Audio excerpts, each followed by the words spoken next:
அன்னை அவள் இல்லை என்று யார் சொன்னது? அவளின்றி பிள்ளை இங்கு எப்படி வந்தது? கண்ணுக்கும் ஒளியதற்கும் சம்பந்தம் உண்டு. காளியவள் கை கொடுக்க கவலை இல்லை.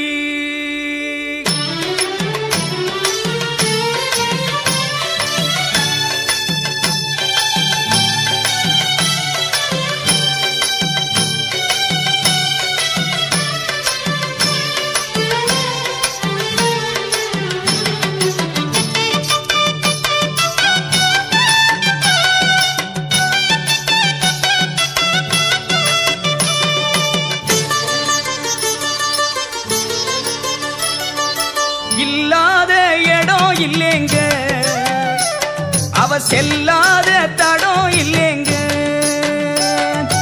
இல்லாத இடம் இல்லேங்க, அவ செல்லாத தடம் இல்லேங்க. எங்கும் அவ இருப்பா, கடல் பொங்கு மலையில் சிரிப்பா. இங்கும் அவ இருப்பா, அதோ அங்கும் அவ இருப்பா. ஓடும் நதியிலே உச்சி மலையில காளி தெரிவா. நம்ம நாடி நரம்புல நெஞ்சிலே வந்தவ நடனம் புரிவா.